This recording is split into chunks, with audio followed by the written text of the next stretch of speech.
welcome to our first emergency Rail Talk podcast. Hopefully the first of many, because we want to give you more content whenever it warrants. Joe and John here. As you can see, I'm at the Del Mar Hilton. That's why my lighting is so shitty here. At a Del Mar for the first time this week. But we had some major breaking news that we had to jump on real quick and address. Jason Servis has finally gotten his sentence, has gotten his comeuppance to a certain degree. Sentenced to 4 years in prison. That's the most that he could have gotten under his plea deal. John, I got plenty of takes. Well, let's hear your initial reaction. Well, Joe, number one, I'm glad that this ugly chapter in our industry has come to a close. I remember like it was yesterday, we were talking about what things we're going to, discuss on the podcast. And we're like, oh, this is a boring news week. And literally like 10 minutes before we went on 3 years ago, it blew up and it was Navarro and Jason Servis and everything that was going on. And we had to kind of, do everything on the cuff.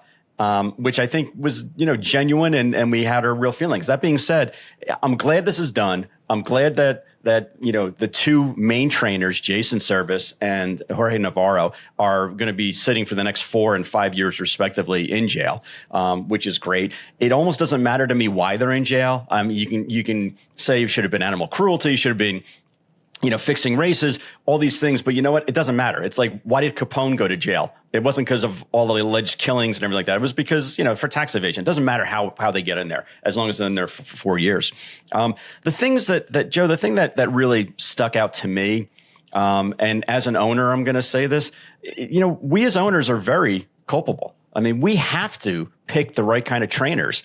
And I can tell you that what struck me was, when the West emailed Jason Servis before the Saudi race and said, something along the lines of, I just want to make sure that Max isn't on anything out of the ordinary. I want to make sure there's 100% certain. This is a quote. I want to be 100% certain we don't have any kind of accidental drug violation. Now, I can tell you that in the 40 years that I've been owning horses in the industry, I have never once had to ask a trainer, including John Servis, ask a trainer if my horses were on anything illegal or improper. Why? Because my trainers aren't suspected cheaters. That's why. So the fact that West was so worried about is the horse, on anything, leads me to believe, if I'm connecting the dots, that he knew that Jason was using stuff to make his horses better. And if that's the case, then the owners are culpable and they should be, imprisoned or some action on them as well. So I'm really embarrassed about that as an owner.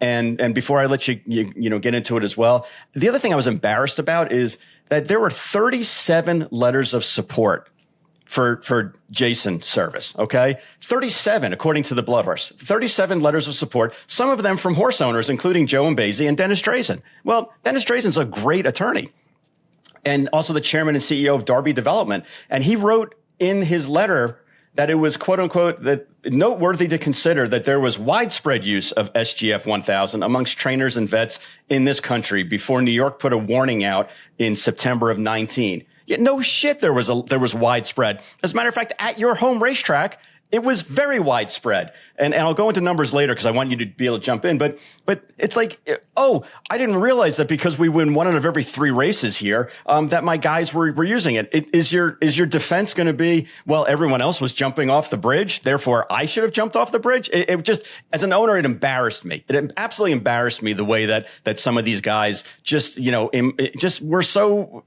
they didn't care. It was a terrible look. And I know that Jason's the one who's going to jail, but owners have to own up also, no pun intended. No, I mean, that's staggering to me, because that was one of the things we talked about at the time when the news broke, was how culpable the owners are and how ridiculous it sounded when they acted shocked and surprised. I can't believe there's gambling going on in this establishment.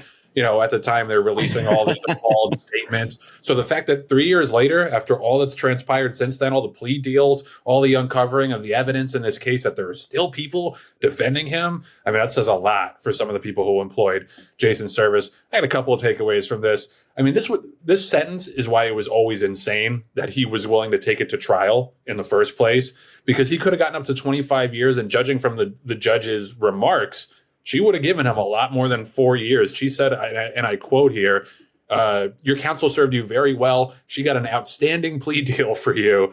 As a result, the maximum sentence you face is 48 months. I see no reason to go below it. In my judgment, more than 48 months might have been appropriate. I think she meant definitely appropriate. I want to shout out Mary Kay Viscoso, who did a great job throughout this entire sordid affair. Her and the prosecution and the investigators who uncovered all of this stuff, they did our dirty work for us in racing, and they were persistent, stuck with it, and took no nonsense from any of the defendants or any of their lawyers. And they did yeoman's work in terms of punishing people who put a lot of horses in danger for a lot of years. That's the other thing I noticed about Jason Servis's quote unquote apology, as he was throwing himself. He literally said he was throwing himself at the mercy of the court. I mean, he said, I'm going to read Jason Servis's quote. "No words can explain how remorseful and sorry I am over the decisions I've made and the people I've let down, the people I've hurt, mostly my wife and 2 sons. I'll live with this for the rest of my life. I'm truly sorry, blah, blah, blah, blah, blah." 2 things stuck out to me about that. When you say there are no words, you don't give a shit. You do not care. When you say there's no words, if you cared that much, you'd be able to come up with some words. No words is a substitute. Right. You had a lot of time. You had a lot of time to think about it. No words is a substitute for, I don't really care, but I'm have to act like I'm sorry to try to get the best deal possible. So that's the first thing. The second thing is he didn't mention horses. I'm sorry to the people I hurt. I'm sorry to the people I let down. I'm sorry to my wife and blah, blah, blah. No mention of the animals that he put in danger and all this time knowingly injecting them with illegal substances. No mention of that whatsoever. It's crocodile tears for me. I mean, it's, again, I'd have to tip my hat to everybody who brought this case to justice. But I mean, John, this isn't the end. This is the end of this case and this, the last 3 years, this saga. But there are plenty of other guys out there who are doing, if not as bad, then similar things to Jason Servis. Who's going to come and get those guys next? Hopefully Heisa, but I got to see it first. Well, the thing that's amazing, and Joe, you brought up some very, very good points, and I'm glad that you pointed out, the prosecutors and the judge, because you're right. They basically took a no-nonsense look at this. They put blinders on and did exactly what they were supposed to do. Like you said, they carried the trash out for us. Mm-hmm. None of these horses of Navarro nor Jason Servis were ever tested positive for anything. That's the thing that's scary. So, you say, well, how can you catch these guys? I think that the numbers don't lie. I think that, from 2016 to 2019 at Monmouth Park, Navarro and Jason Servis won 71% of the races, 72% of the races, 86% of the races, and 60% of the races. So the top 2 trainers win 2/3 to 3/4 of the races that they enter in. Okay. I think if you do the math, you say something is foul here. And again, not to point fingers at people that I don't know if they're cheating or not. I think they may be, but I'm not going to, it's not appropriate to name names. Look at the statistics. If they're winning at such a high percentage, or the top 2 guys or women are winning at such a high percentage, and it's just unfathomable that they're winning at that number. Something's fishy. Something's wrong. And that's, people say Monmouth Park is your home track. Why don't you run at Monmouth Park anymore? Well, it's because from 2014 to basically 2021, we couldn't win a freaking race. I mean, no matter, even if we had the best horse. So I'm glad that the bottom line is I'm glad that Jason Servis is going to jail. He's got to forfeit $311,000. He's got to pay restitution in the amount of $164,000 and pay a $30,000 fine. I want to know where I need to line up, because there were numerous races that we ran in against them that we finished 2nd, 3rd, 4th. Where am I getting my check from? Because again, it's not about me, but trying to be a Boy Scout in this industry and do things the right way when you have rampant cheaters. Now it's no longer alleged. Now they've been found cheating. It's just really difficult. And that's why I'm such a believer in, I pray to God that Heisa or something like that works, because otherwise I'm running for 3rd every single race.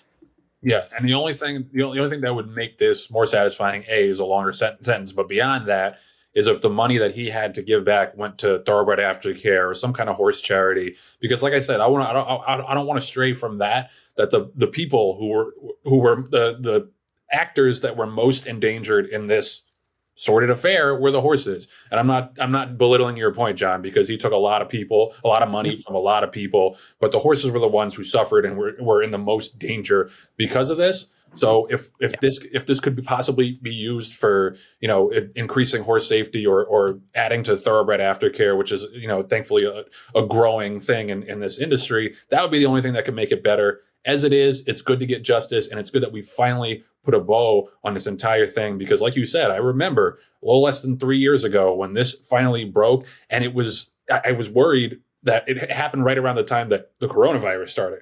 COVID started at the right time, at the exact same time, and basically knocked this off of the front pages for a long time. But like I said, thanks to the judge and the prosecutors, they did not let these dudes off of the hook. It took a while, but justice was served.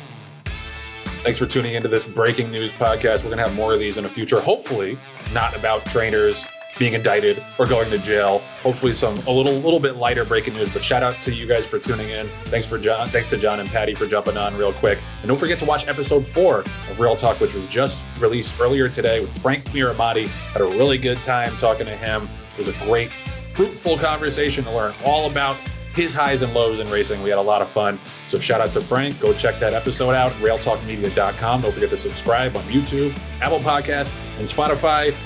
I think I might turn in early tonight, Jon. It's been a long day. But shout out to you guys for jumping on. And like I said, justice was served. See you guys next week.